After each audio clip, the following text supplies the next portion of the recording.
Hello, everyone, and welcome to another informative episode of the Florida Business Forum podcast. Let's open the Florida Business Forum floodgates and let the information begin to flow. Here's your Florida Business Forum information guru and anchorman, Sam Yates. I'm your host, Sam Yates, with Yates & Associates Public Relations, and today I am very honored to have in studio with us a very special guest. Now, this relates back to PRISM Awards, and if you are not familiar with what our PRISM Awards are all about, PRISM stands for Professional Recognition in Sales and Marketing. And it is an honor to receive a PRISM Award.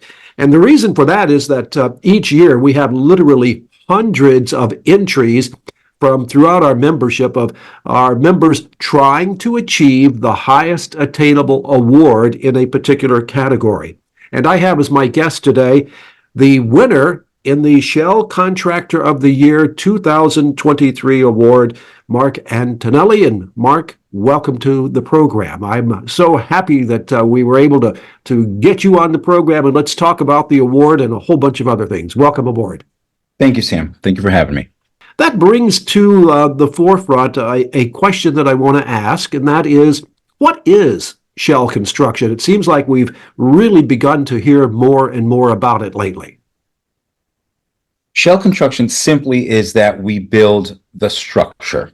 So it is not uncommon for general contractors to hire a shell contractor such as ourselves as a sub, just like they would hire, an electrician or a plumber.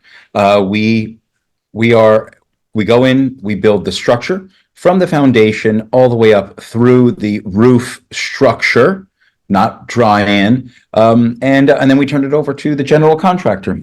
Allow me to silence my phone. Sure. Good idea. Do mine as well. Yeah. My 7-year-old son, one time when somebody asked me what I did, and I said, I'm a shell contractor. And they said, oh, what's that? And my 7-year-old son said, it means he just builds the structure. And I think that's the simplest answer.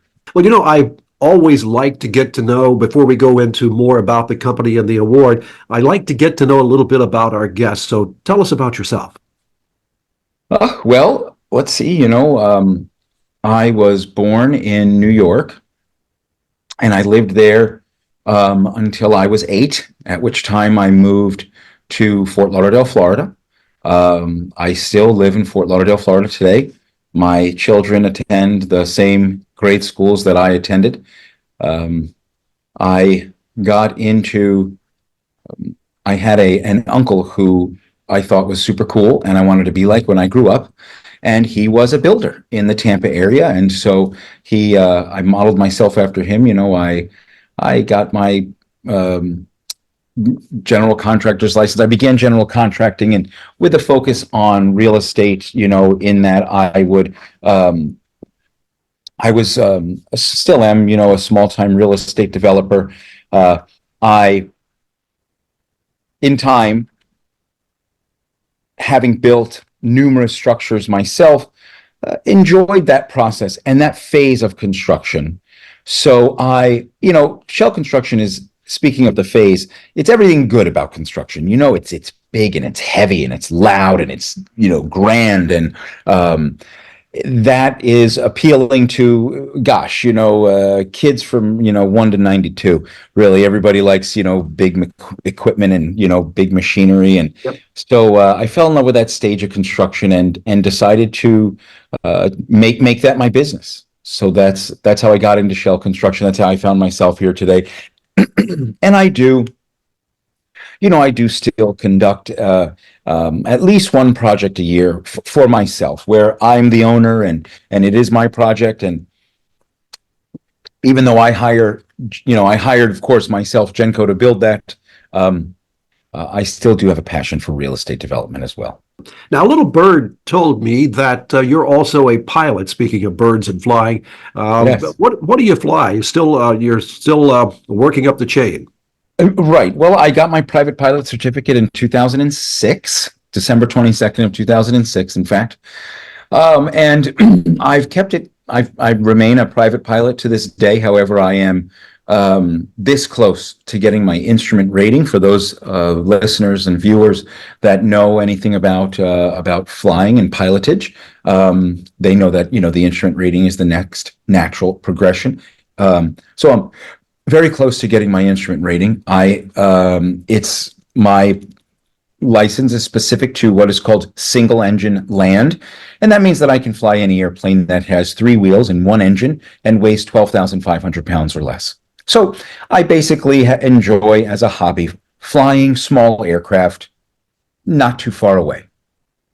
And I think one of the reasons that always catches my attention, in addition to being a pilot who doesn't fly anymore due to depth perception, I just find it fascinating that when I meet pilots, they're all somebody in that pilot crowd is going to stand out and be an achiever. And the biggest thing about all pilots is their attention to detail. And I would venture to say, just based on what you have told us so far, that you pay a lot of attention to detail. This is accurate. Certainly in my finding, pilots are almost always folks who thoroughly enjoy a challenge.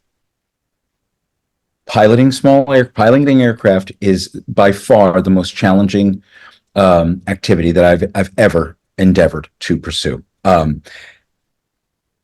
The amount of knowledge across so many different subjects that one has to, and when I say has to, I mean you have to know, unless it's life or death. Let's face it. So have to know these things is a very accurate description. It requires somebody who wants a challenge, who enjoys learning, who wants to know more about more, and who is not afraid to put that knowledge to the test. It's about, a pilot is someone that wants to learn a lot and welcomes accountability. Accountability and commitment are enormous traits and qualities for any human to have, and they certainly lend themselves to business ownership, just the way they do to piloting aircraft. I chuckle a little bit when you say accountability. My very first instructor, when I was at a point to solo, said, "Today's lesson is in accountability," just almost like you said it there. And he looked at me and he says, "I know what you're thinking, accountability, but you are accountable for making sure that the landings and takeoff on this aircraft today equal the same number." So when you said that, it was like, oh, Leo, how do I remember that? So, that is a short lesson in accountability. They do have to equal. Yes. Or else you've got big problems. So, yes. And accountability is one of our core values. Absolutely. We're big on accountability here at GENCO. Everyone to be accountable. I believe that when we foster a culture wherein we require everyone to be accountable, and we don't chastise or reprimand, but rather we champion the person the employee who took accountability and perhaps fell short of 100% of the goal. Perhaps they achieved 90 or 85% of kind of what we could estimate the goal to be. We make sure that we celebrate those 85 or 90% as opposed to mourn the 10 or 15 that we missed. And when we foster a culture of accountability from top to bottom in our organization, we find that the whole thing just runs better. Our clients are happier with us. Our subcontractors and vendors are more likely to show us the attention that we want, and that, look, if they have two customers that they need to perform for on a given day, they're going to choose the folks that they are happier to show up to on that day. I know accountability is on your list of things that you really expect from everyone. And we chuckle about what accountability means in many different aspects, but it is there right behind you in black and white. And as a matter of fact, I don't see too many companies that have their principles and values and what they expect from the overall company operations right there in front of them in black and white, like you have behind you. Tell us about that. First of all, thank you for recognizing that. It is it's very rare that a company of our size, and really, sadly, it's very rare that any company in construction has has core values, a core focus, a mission statement, and items like that. We use our core values as a filter by which every decision is made. So oftentimes, if I'm asked a question by anyone that works here, I'll ask them, well, what do our core values suggest? I'll tell you what they are. We have 4 core values: have grit, live positive, deliver exceptional customer service, and lead by example. In the have grit category, we have the subcategories of hard work. We work hard for our customers. No excuses, just solutions. Always be accountable and be tenacious. So those really speak for themselves. Under live positive, we have lead with positivity. Show up happy, right? Leave whatever unhappiness you may be carrying, leave it wherever you came from. And when you show up to the job, let's live positive and be positive. Construction is full of egos, plenty of folks who are prepared to be unhappy. And we just like to make sure that we meet everyone with positivity and that we continue our day with positivity, because after all, it's contagious. It is. We insist on treating others with respect, and we approach challenges with creative problem solving. Construction is full of challenges. So if we can be creative and if we can be focused on solving problems, and we do that in a positive manner, we always get through, right? We've been doing this a long time and never found a challenge yet we haven't gotten through. So we'll keep looking for that. Our third core value is to deliver exceptional customer service. This is huge for us. We put the customer's needs first to affect a positive outcome. We go the extra mile to create a smoother, easier process for the customer. We be the expert for our customers, and we be responsive. So what we want to do here is, this is all about being attentive to our customer, putting their ease before our own ease, right? Every decision being made, if this is a little bit harder for me, that's okay. Is it going to make my customer's life easier? That's the goal. I tell customers and prospective customers all the time, you don't need us to build you a shell, right? Anybody can pour concrete and stack blocks on top of it, right?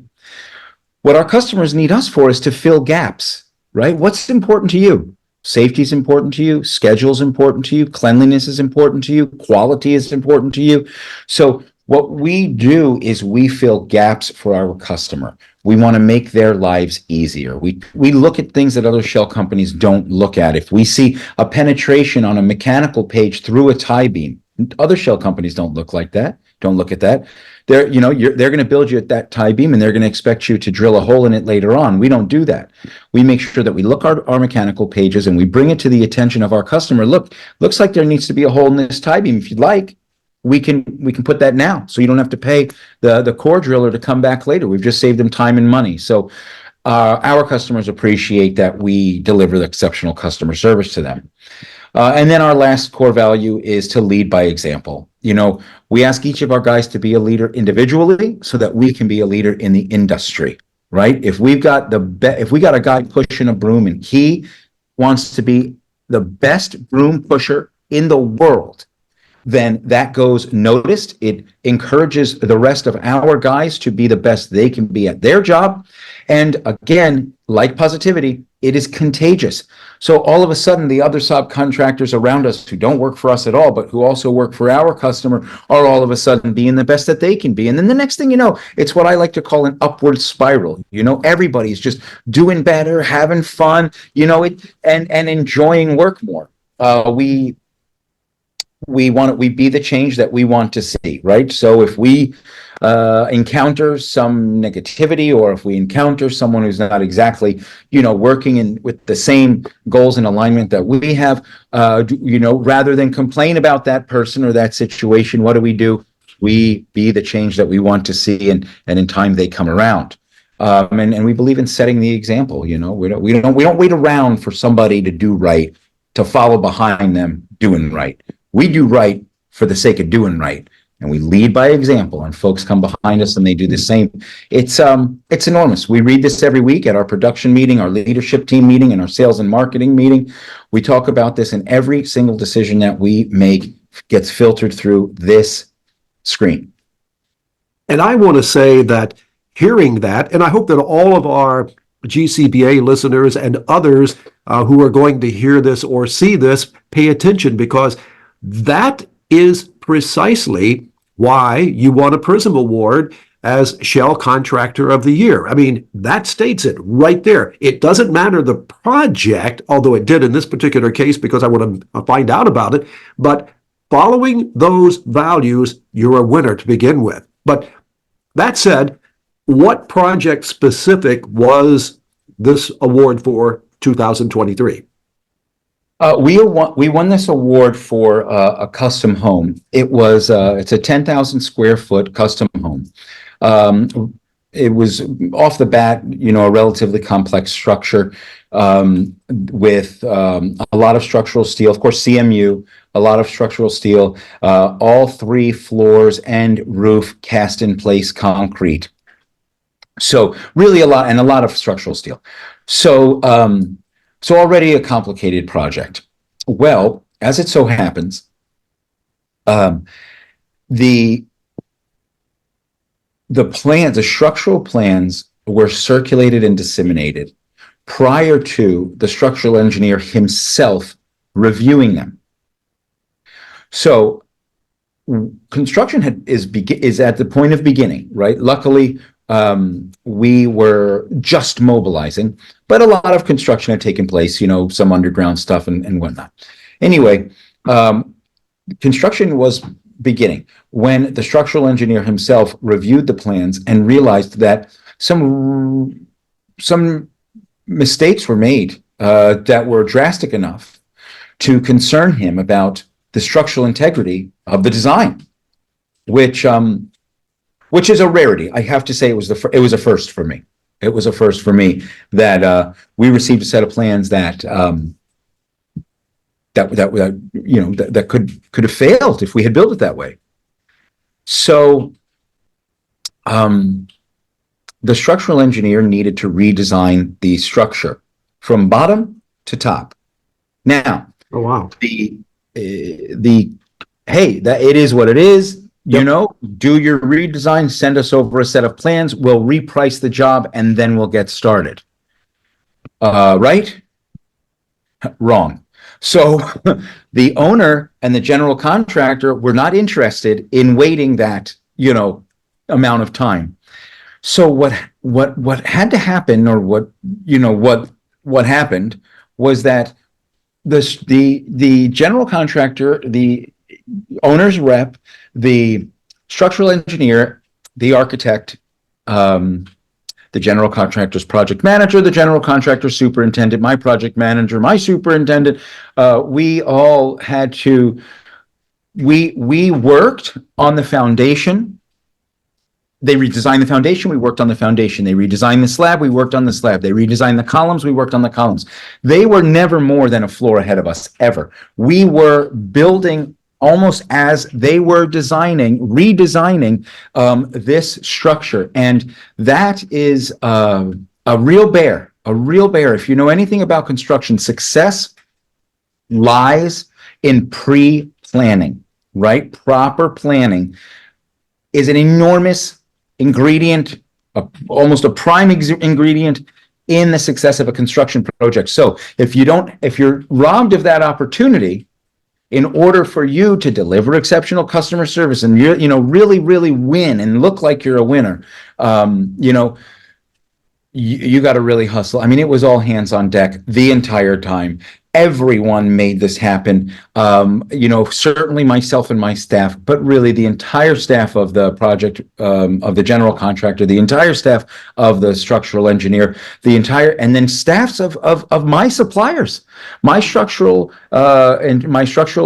steel. That's a sub of mine. They had to really, roll up their sleeves and go along with us in real time. Our rebar detailer and supplier had to do the same.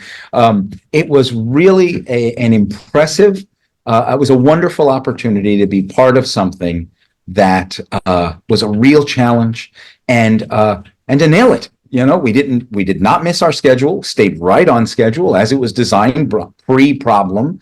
And everybody really came together to make it happen. It was really a beautiful ballet, and something that I'm honored to have had the opportunity to be a part of. Now I'm going to ask the Mr. Obvious question. You sort of told me right there, but obviously you're very, very proud of this project, and you point at it today and say, we made this happen. Yes. Yes. And, I commented in my little recap there, it's to do well and to make it look like you're doing well. It's important. Appearances are important, right? Perception is reality, yes. as I always say. And, potential clients are driving by all the time. They see our signs, and future clients are driving by and see our signs, and neighbors drive by and like to know that that a job is progressing in lockstep, and that the job site is clean, because after all, it is their neighbor. And it's important to do well, so well that you make it look easy. It really is. It's an important part of the procedure. It makes us, it gets us future business. It earns us respect, and it does the same for our customer. And I have to say, as a member of the board of directors for the Gold Coast Builders Association, you make us proud when we hear that type of dedication and devotion. For our listeners, viewers, for the GCBA, and by the way, we're going to use this in many different podcasts here in Florida. A good way for people to get in touch with GENCO and you. The best way to get in touch with us is to call our office at 954-533-9592. That's 954-533-9592. I mentioned just a moment ago how proud I was to have, and on behalf of the entire Gold Coast Builders Association, have a member like you in our organization. Let me flip that around to you. What is it like from your vantage point to be a part of our organization? There is no such thing as competition. We can all do better and be better if we work together. So for me or any other member, of having colleagues with which we can bounce ideas off or ask questions of in an open and transparent and honest way is a benefit to us, right? We have no competition. There were other folks who applied for this award, and although they didn't win this award, they won others that night, right? There are other awards, and there's so much business in South Florida, especially, that there's just plenty to go around. There is no such thing as competition, and I, for one, am really just a happy and willing participant in this industry. I love what I do, and I love to be with other people who love what they do, and especially other people who love to do this. So working together, collaborating with one another, it is really one of the blessings of the business. Yep. And ladies and gentlemen, that contagious attitude is good for us. So I want you to be paying attention to that. You have a remarkable track record of giving back to the community. Tell us about that. Well, so I was taught at a young age as an adult, though, by one of my first employers, that giving back to our industry is positively necessary. It was not an option for her. So, what she said was, if you're going to be serious about this business, then you will be successful in this business. So it's important for you to give back to this business, which is so good to you. So I started out volunteering in a professional setting, just on boards and committees in a professional setting. In time, I expanded on that to make sure that I was volunteering in both a professional setting and in my community. In fact, I have volunteered on one board or another, or in one manner or another, my entire adult life. There's never been a time where I have not been volunteering in at least one, but almost always two things: one for my profession and one for my community. I've become so blessed, and I'm really so grateful that